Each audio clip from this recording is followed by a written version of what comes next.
नमस्कार दोस्तों EPS 95 minimum pension वृद्धि की एक और नए वीडियो में आपका बहुत बहुत स्वागत है। दोस्तों, कमांडर अशोक रावत जी ने एक महत्वपूर्ण संदेश भेजा है। इस लोकसभा चुनाव में अभी हमें क्या करना है, क्या नहीं करना है, उस पर विशेष बात कही है। जो CWC की मीटिंग दिल्ली में हुई थी, उसी बेस पे काम करना है। आइए हम आपको सुनाते हैं अभी कमांडर अशोक रावत जी ने क्या कहा है लोकसभा चुनाव के बारे में। आप सभी जानते हैं कि लोकसभा के इलेक्शन का ये दौर जल्दी ही शुरू होने वाला है। इस पर काफ़ी फ़ोन आते हैं हमारे लोगों के, पूछते हैं कि हमें क्या करना है।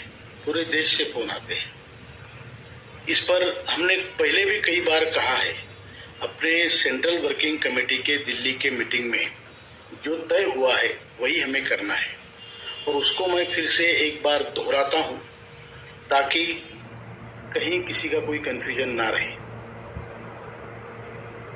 संगठन ने 8 साल आपने सभी ने मिलकर बहुत मेहनत की, हमारा काम सिद्ध नहीं हुआ और इसका हमें दुख है। सबको बहुत इसकी एक प्रकार से सभी लोग दुखी हैं। फिर भी हमें कुछ चीज़ें करनी है। पहली बात, किसी भी पार्टी ने हमारा विषय अपने घोषणा पत्र में, मैनिफेस्टो में या वचन पत्र में नहीं लिया है। इसलिए हमें सबको समान तौर पे रखना है और संगठन की जो नॉन पॉलिटिकल आइडेंटिटी है, अराजकीय जो भूमिका है, उसको बरकरार रखना है। इसमें हम किसी एक पार्टी को मत दो या किसी को वोट मत दो या दो, ये बातें हम बिल्कुल नहीं करेंगे। हमने तय किया है कि जो हमारे NAC का कैंडिडेट अगर खड़ा होता है, जैसे कि जामनगर से विजय सिंह जी जडेजा खड़े हैं, और भी कहीं से अगर कोई खड़ा है, तो उसको आप तन मन धन से सहायता करो, जो आपसे बन पड़ता है। दूसरी बात, जो सांसदों ने हमें अब तक मदद की है, चाहे वो किसी भी पक्ष पार्टी का हो, उसे मदद करना हमारा कर्तव्य है, हम वो करेंगे। जिसको हमने अधिकार दिए हुए हैं, मैं फिर से दोहराता हूँ, वो आपका प्रोगेटिव है। जिला कमेटी में मीटिंग लेके आप ठहराओ और एक संघ होकर किसको मतदान करना है वो आप तय कर सकते हैं। इसमें सेंट्रल कमेटी कोई आदेश नहीं देगी, ये आपके ऊपर निर्भर है, क्योंकि आप जानते हैं आपका कैंडिडेट कैसा है और कौन हमें आगे चल के मदद कर सकता है, ये आपको तय करना है। तो ये सारी बातें हैं जो आपको करनी है, निभानी है। दूसरी बात, इलेक्शन में हमने सुना है कई बार लेन देन की बातें होती है, लेकिन आपको अपने संगठन की गरिमा बरकरार रखनी है।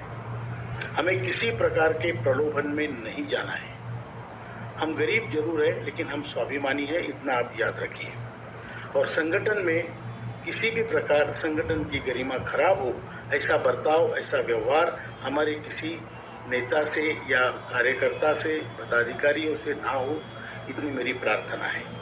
मैं आप सबको शुभ चिंतन करता हूं, आप सबका। और आपको एक बात जरूर करनी है, वोट देना आपका अधिकार है और आपको वोट देना है, बहिष्कार नहीं करना है, नोटा नहीं देना है। आप अच्छा कैंडिडेट चुनिए, 4 में से 5 में से जो अच्छा हो, जिसको आपका मन करे, जो आपकी जिला कमेटी कहे, उस हिसाब से आप वोट दे सकते हैं।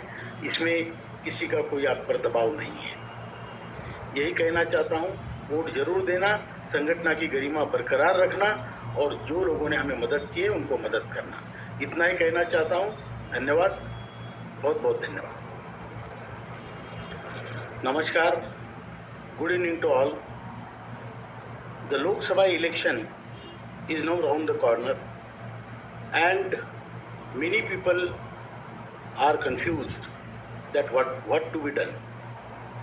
NAC should do what? Let me tell you, there is nothing new. We have already told it many a times and I am still reiterating it. NAC had decided in its CWC meeting in Delhi those things which I am telling you, repeating it now. First thing is, if there is any NAC member standing for election, please go and try to help him by whichever way, by your efforts, by your money, by your time, whatever you can do, please help him. Second thing is, those MPs who helped us during our agitation of prolonged agitation of 8 years, which you all have done. You all have actually did lot of efforts, and those who helped us, those particular MPs, we must help and see that they will be our representative in the forthcoming Lok Sabha.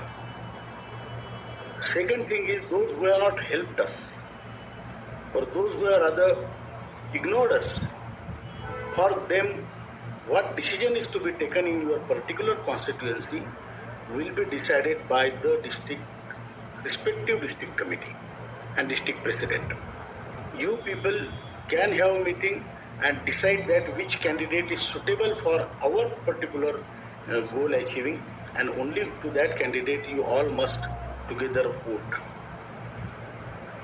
Third thing, giving vote is your prerogative and it is your right. As an independent citizen of India, you must exercise that right. To whom vote to be given, I told you the guidelines. Those who helped us, help them. Those who have not helped us, decide about them and see that which candidate is going to help us in the near future and vote them. Third thing, election, there are a lot of illegal things also do happen, we know as a citizens. Please behave in a way where NAC's, our organization's dignity is not harmed. No money laundering, no particular favor taking, only decision will be taken for the future as to who can help us. That decision lies with the district committee.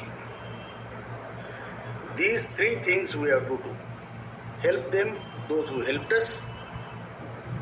Decide about them who have not helped us, which candidate is better, irrespective of party. We are non-political organization and we are preserving our identity as a non-political organization. No party has taken our point or our issue on their manifesto. Therefore, we have to treat everybody equally and it is up to you to... दोस्तों, जैसा कि हम सभी को जानकारी है कि लोकसभा चुनाव की घोषणा हो चुकी है, तो दोस्तों अभी EPS 95 पेंशनधारक 8 साल से लगातार अपना मांग को लेकर के प्रदर्शन कर रहे थे, आंदोलन कर रहे थे, लेकिन EPS 95 पेंशनधारकों की राजनीतिक पार्टियों ने नहीं सुना।